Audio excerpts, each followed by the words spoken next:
أعوذ بالله من الشيطان الرجيم بسم الله الرحمن الرحيم لقد كان في يوسف وإخوته آيات للسائلين إذ قالوا ليوسف وأخوه أحب إلى أبينا منا ونحن عصبة إن أبانا لفي ضلال مبين اقتلوا يوسف أو اطرحوه أرضا يخل لكم وجه أبيكم وتكونوا من بعده قوما صالحين قال قائل منهم لا تقتلوا يوسف وألقوه في غيابة الجب يلتقطه بعض السيارة إن كنتم فاعلين۔ محترم سامعین کرام، سورہ یوسف سورہ نمبر 12 اور اسی صورت سے ابھی آپ کے سامنے آیت نمبر 7، 8، 9، 10 یہ چند آیات تلاوت کی گئی ہیں۔ جیسا کہ کل بتلایا گیا کہ آگے باضابطہ یوسف علیہ السلام کے واقعے کا آغاز ہو رہا ہے، تو یوسف علیہ السلام کے داستان کے آغاز میں ہی اللہ تبارک و تعالیٰ نے ایک بار پھر مکہ والوں کی نصیحت کو، مکہ والوں کی توجہ کو مبذول کراتے ہوئے اس واقعے کے اندر ان کے لیے جو نصیحتیں ہیں ان کی طرف اللہ تبارک و تعالیٰ نے اشارہ فرمایا۔ اللہ فرماتے ہیں لقد کان فی یوسف و اخوتہ آیات للسائلین، حقیقت یہ ہے کہ یوسف اور اس کے بھائیوں کے داستان میں پوچھنے والوں کے لیے نشان عبرت ہے۔ جو سوال کرنے والے ہیں ان کے لیے یوسف علیہ السلام اور ان کے بھائیوں کے جو واقعات ہیں اس کے اندر بڑی نشان عبرت ہے۔ دراصل یہ پوچھنے والے مشرکین مکہ ہیں اور ان کو یہ بات بالکل ہی معلوم نہیں تھی کہ یہ سوال جب ہم محمد صلی اللہ علیہ وسلم سے کریں گے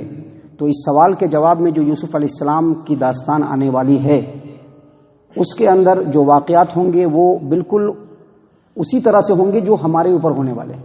یعنی جو باتیں ہمارے اوپر محمد صلی اللہ علیہ وسلم اور اسلام کے ضمن میں ہونے والے ہیں، بالکل وہی باتیں یوسف علیہ السلام کے ذریعے سے اللہ تبارک و تعالیٰ نے یوسف علیہ السلام کے بھائیوں کو بھی انہی حالات سے دوچار کیا۔ یہ بات ان کو بالکل معلوم نہیں تھا، اور اس سے پہلے کے درس میں آپ کو بتلایا جا چکا ہے کہ یوسف علیہ السلام اور ان کے بھائیوں کا جو واقعہ ہے اس واقعے کو اگر سامنے رکھا جائے تو بہت ساری باتیں یوسف علیہ السلام اور ان کے بھائیوں کے درمیان اور محمد صلی اللہ علیہ وسلم اور مشرکین مکہ کے درمیان کامن ہے۔ اور جو باتیں کامن ہیں میں نے بتلایا تھا آپ کو اس سے پہلے کہ جب مکہ والوں نے محمد عربی صلی اللہ علیہ وسلم سے سوال کیا کہ یہ جو بنی اسرائیل ہے یہ ابھی مصر کے اندر کیسے آ گئے، جبکہ ان کے جو باوا دادا ہیں یعنی ابراہیم علیہ السلام، اسحاق علیہ السلام، یعقوب علیہ السلام، یہ سب کے سب فلسطین اور شام کے رہنے والے ہیں، تو یہ لوگ یہاں کیسے آ گئے مصر کے اندر؟ تو اس کے جواب میں محمد عربی صلی اللہ علیہ وسلم نے اسی وقت اللہ تبارک و تعالیٰ نے ان کے اوپر سورہ یوسف پوری نازل فرمائی، اور اسی وقت محمد صلی اللہ علیہ وسلم نے یوسف علیہ السلام سورہ یوسف کے اس پورے آیات کو ان کے سامنے جب تلاوت کرنا شروع کر دیا تو یہ بات بالکل واضح ہو گئی کہ محمد صلی اللہ علیہ وسلم نبی ہیں، لیکن نبی ہونے کے بعد بھی ان لوگوں نے محمد صلی اللہ علیہ وسلم کا اقرار نہیں کیا بلکہ انکار کیا۔ اور دوسری بات جو کامن ہوتی ہے وہ یہ کہ جس طرح سے یوسف علیہ السلام کے بھائیوں نے یوسف علیہ السلام کو اپنے رستے کا کانٹا سمجھ کر کے ان کو یا تو مارنے کی یا بالکل اپنے علاقے سے نکال دینے کی کوشش کی، بالکل اسی طرح سے محمد عربی صلی اللہ علیہ وسلم کو مکہ والوں نے اپنے رستے کا کانٹا سمجھ کر کے قتل کی سازش کی اور آخرکار جلا وطن کر دیا۔ اور جس طرح سے یوسف علیہ السلام کے بھائیوں نے جو پلاننگ کی اسی پلاننگ کو اللہ تبارک و تعالیٰ نے یوسف علیہ السلام کی سربلندی کا ذریعہ بنایا، بالکل اسی طرح سے مکہ والوں نے جو محمد عربی صلی اللہ علیہ وسلم اور اسلام کو مٹانے کی سازش کی اسی سازش کے درمیان سے اللہ تبارک و تعالیٰ نے اسلام اور محمد صلی اللہ علیہ وسلم کی سربلندی کو آگے بڑھا دیا۔ اور جس طرح سے یوسف علیہ السلام کے بھائی جب یوسف علیہ السلام کو اللہ تبارک و تعالیٰ نے سرفراز کر دیا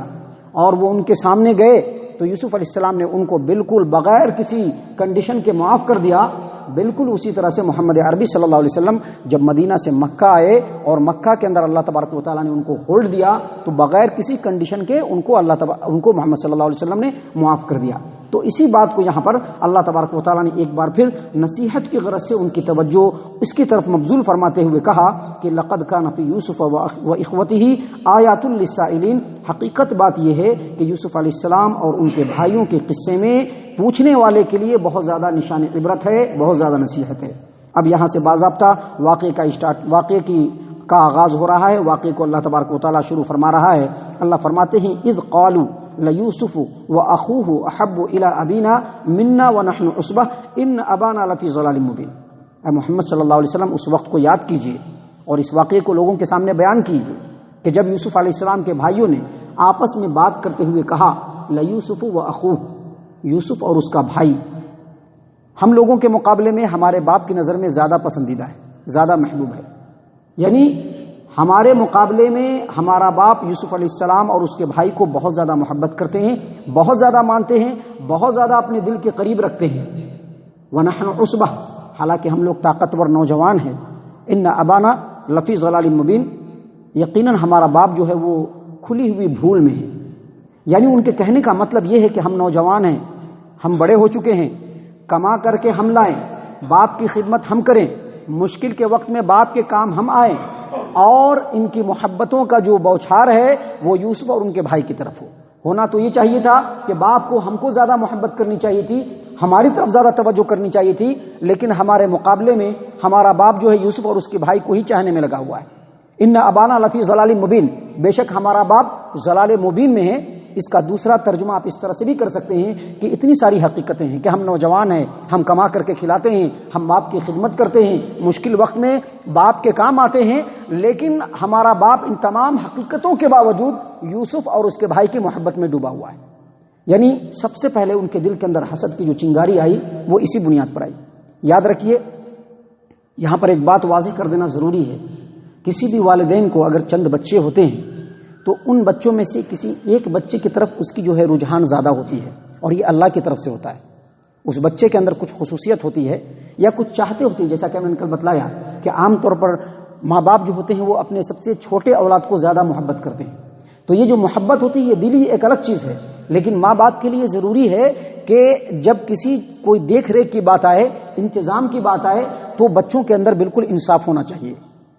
اس سلسلے میں نبی صلی اللہ علیہ وسلم کی ایک حدیث ہے کہ نبی صلی اللہ علیہ وسلم کے سامنے ایک باپ آئے اور کہا کہ ہم اپنے بیٹے کو یہ باغ جو ہے وہ بالکل ہے باغ، یہ ہم اپنے بیٹے کو غلام دے رہے ہیں. باپ نے نبی صلی اللہ علیہ وسلم نے پوچھا کہ جو تمہارے جو دوسرے بچے ہیں کیا ان کو بھی تم اس طرح کا غلام دے رہے ہو؟ کہا کہ نہیں. تو کہا کہ پھر یہ بالکل نا انصافی ہے، اپنے غلام کو واپس لے لو. تو بچوں کے درمیان انصاف یہ بہت بڑی چیز ہے، لیکن محبت اور چاہت جو ہے وہ کسی بچے کی طرف زیادہ ہو سکتی ہے، کسی کی طرف زیادہ ہو سکتی ہے، یہ اللہ تبارک و تعالیٰ کی طرف سے ہے. اور ایسے معاملے میں جیسے کہ ہم لوگ بڑے ہو گئے ہیں، اگر باپ یا ماں کسی بچے کو زیادہ چاہتے ہیں تو اس میں جو ہے دل میں حسد اور بغض نہیں لانا چاہیے. نبی صلی اللہ علیہ وسلم اپنے بیویوں میں ام المومنین عائشہ رضی اللہ عنہا کو بہت زیادہ محبوب رکھتے تھے، اور اللہ تبارک و تعالیٰ سے کہا کہ اللہ جس چیز پر میرا اختیار نہیں اس میں تو میری پکڑ مت کرنا، ہاں جس پر میرا اختیار ہے یعنی اپنے بیویوں کے درمیان تقسیم اور انصاف، اگر میں اس میں کمی کروں تو میری پکڑ ضرور کرنا. تو یہاں پر سب سے پہلے حسد اور جلن کی چنگاری ان کے بھائیوں کے اندر یہی آئی کہ باپ جو ہے سب سے زیادہ جو ہے یوسف اور ان کے بھائی سے محبت کرتا ہے اور ہم لوگوں سے اتنی محبت نہیں کرتا ہے، لہٰذا اس کے لیے کیا کرنا چاہیے؟ آگے وہ پلاننگ کر رہے ہیں جس کو ہم سازش بھی کہہ سکتے ہیں، اس کو ہم سازش بھی کہہ سکتے ہیں. وہ پلاننگ کیا کر رہے ہیں کہ اقتلوا یوسف او اطرحوہ ارضا یخل لکم وجہ ابیکم وتکونوا من بعدہ قوما صالحین. جب باپ ہم لوگوں کے مقابلے میں یوسف اور اس کے بھائی کو زیادہ محبت کر رہا ہے تو سب سے بہترین طریقہ یہ ہے کہ یا تو یوسف کو مار دو یا پھر اس کو دور دراز کسی علاقے میں ڈال دو تاکہ پھر وہ واپس نہ آ سکے. وجہ ابیکم، اپنے باپ کے پاس نہ آ سکے، وتکونوا من بعدہ قوما صالحین، اور اس کے بعد توبہ کر کے نیک بن جاؤ. یعنی ان لوگوں نے اپنے باپ کی توجہ کو اپنی طرف مبذول کرانے کے لیے اور باپ کی نظر میں زیادہ محبوب ہو جانے کے لیے جو طریقہ اختیار کیا وہ طریقہ یہی کہ یا تو یوسف کو غائب کر دیا جائے یا پھر یوسف کو قتل کر دیا جائے یا پھر دور دراز علاقے میں پھینک دیا جائے جہاں سے یوسف اپنے باپ کے پاس واپس نہ آ سکے. اور پھر اپنے درمیان میں یہ بھی مشورہ کر رہے ہیں کہ یہ عمل انجام دینے کے بعد اللہ تبارک و تعالیٰ سے توبہ کر لیں گے اور نیکوکار بن جائیں گے. یہی وہ شیطانی چال ہے جو آج ہمارے معاشرے کے اندر بھی پائی جاتی ہے. لوگ گناہ اس لیے کرتے ہیں کہ ابھی گناہ کر لیں گے اور بعد میں اللہ سے معافی مانگ لیں گے. حالانکہ انسان کو ڈرنا چاہیے اس بات سے کہ جو وہ گناہ کے قدم اٹھا رہا ہے اس گناہ کے قدم کو اٹھانے کے بعد شاید وہ ایک لمحہ زندہ رہے یا نہیں رہے. تو ان لوگوں نے آپس میں جو ہے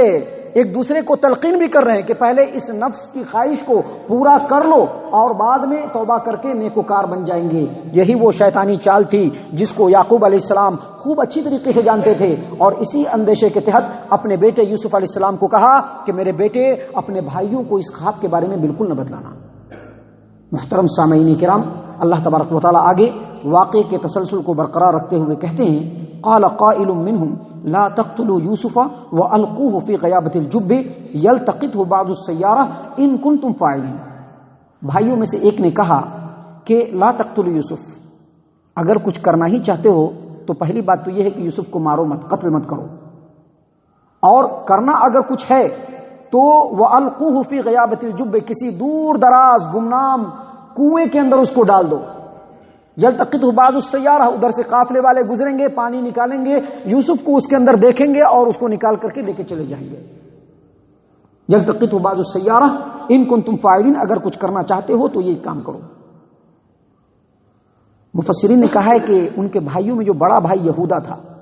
حافظ ابو جعفر ابن جریر طبری رحمہ اللہ اپنی تفسیر کے اندر لکھتے ہیں کہ بھائیوں میں ایک بڑا بھائی تھا جس کا نام روبیل تھا،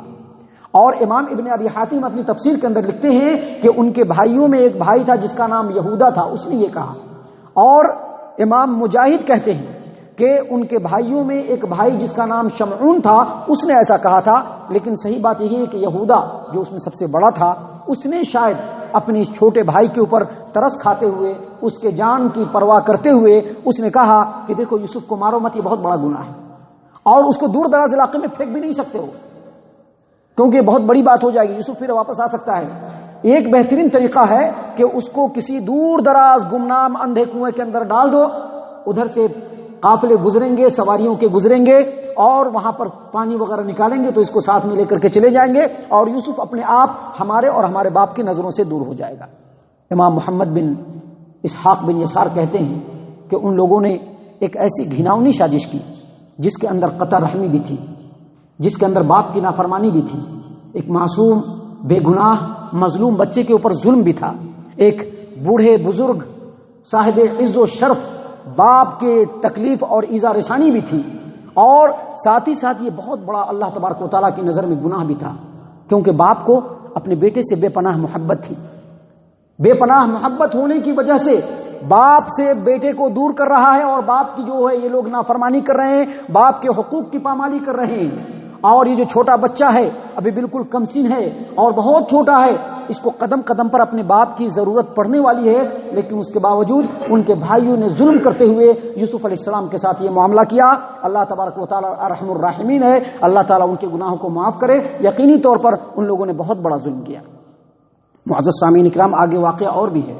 اور واقعے کے اندر یقینی طور پر بہت زیادہ نصیحتیں ہیں۔ آج ہمارے زندگی کے اندر، آپس کے اندر ہمارے جو معاملات ہیں، جو ہم ایک دوسرے کے ساتھ اسٹیپ لیتے ہیں، اور جس طرح سے ایک دوسرے کے ساتھ ہمارے جو سلوک ہیں، ان کے اندر، اس واقعے کے اندر ہماری زندگی اگر کمپیریزن کر کے ہم دیکھیں گے تو بہت ساری نصیحتیں ہم کو ملیں گی۔ ان نصیحتوں کو اپنی زندگی کے اندر شامل کرنا اور لاگو کرنا اس واقعے کی روشنی میں ہمارے لیے انتہائی ضروری ہے۔ یاد رکھیے، یہ جو اسٹوری ہے یہ اسٹوری نہیں ہے جیسا کہ ہم اپنے دلوں میں سمجھتے ہیں، یہ اسٹوری نہیں ہے، بلکہ یہ ہمارے لیے نصیحت ہے۔ اس نصیحت کو اپنی زندگی کے اندر لانا ہے۔ اگر جنت چاہیے تو دنیا اس قرآن کریم کے آیات کے مطابق بنانا ہے، یہی ہمارے لیے سب سے بڑی چیز ہے۔ اللہ تبارک و تعالی ہم تمام کو ان باتوں پر غور و فکر اور تدبر کرنے کی توفیق عنایت فرمائے، ہم تمام کو صحیح معنوں میں مومن اور مسلمان بنائے، جنت الفردوس میں جگہ عطا فرمائے۔ اے اللہ، ہم تمام کو جہنم سے پناہ دے، اے رب العالمین ہم تمام کو جہنم سے پناہ دے، اے مالک الملک ہم تمام کو جہنم سے پناہ دے، آمین یا رب العالمین۔ وما علینا الا البلاغ المبین۔